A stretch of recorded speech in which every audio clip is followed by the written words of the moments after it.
ଦେଖିପାରୁଥିବେ ଆମକୁ ଘୁଗୁନି ମିଳିଥିଲା ବାସ୍ ଆମେ ତାକୁ ଚାଟ୍ ବନେଇଦେଲୁ।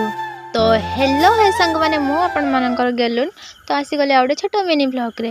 ମୁଁ ଜାଣିଛି ସମସ୍ତେ ଟିକେ ସୁନ୍ଦର ଥାନ୍ତି, ହେଲେ ମୁଁ ତ ସୁନ୍ଦର ନୁହଁ ନା, ହେଲେ କ୍ୟାମେରା ଆଗରେ ତ ସୁନ୍ଦର ହେଇପାରିବ ନା, ତ ସେଥିପାଇଁ ମୁଁ ଟିକେ ଫୁଲେଇ ଯାଉଥିଲି। ତ ଚାଲନ୍ତୁ, ମୁଁ ଆଜି ଖାଇ ପିଇକି ରେଡ଼ି ହେଇକି ଦୋକାନ ପଳେଇଥିଲି। ଦୋକାନ ଯାଉ ଯାଉ ପୁଣି ଆମକୁ 10ଟା ବେଳେ ଟିଫିନ୍ ମିଳିଯାଇଥିଲା। ଦେଖିପାରୁଥିବେ ଘୁଗୁନି ଆମକୁ ବାସ୍ ଖାଲି ଦେଇଥିଲେ, ଆମେ ତାକୁ ବନେଇ ଦେଇଥିଲୁ ଚାଟ୍। ଦେଖିପାରୁଥିବେ ଆମେ ଦୁଇଟା ମିକ୍ସଚର୍ ନେଇ ଆସିଥିଲୁ, ତା ଦେହରେ ପକେଇ ଦେଇଥିଲୁ। ଆଉ ଗୋଟେ ଯେଉଁ ଏଇଟା କ'ଣ କୁହନ୍ତି ସବୁ ଖାଇ ପିଇ ସାରିଲା ପରେ ଆମ ଦୋକାନ ଗୋଟେ କମେଡ଼ିଆନ୍ ଭାଇ ଆସିଲେ, ଯିଏକି ସେ ଆମ କ୍ଲାସ୍ରେ ପଢ଼ୁଥିଲା। ତ ସିଏ ମୋତେ କହିଥିଲା କି ଜୁଲି ଗୋଟେ ପ୍ରିଣ୍ଟ ଆଉଟ୍ କାଢ଼ିଦେଲୁ, ଯିଏକି ପଇସାର।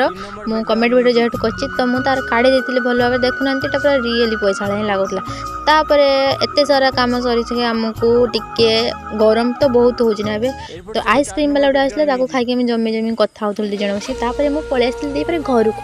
ତ ଗାଧେଇ ପାଧେଇକି ଦେଖିପାରୁଥିବେ, ଗାଧେଇ ସାରିଲା ପରେ ଆମର ଖାଇବା ପାଇଁ ବସି ଯାଇଥିଲି ମୁଁ। ତ ହେଇଥିଲା ଶାଗ, ମୋର ଫେଭରେଟ୍ ଶାଗ କଳମ, ଆଉ ସୁନସୁନିଆ ଶାଗ ଫେଭରେଟ୍।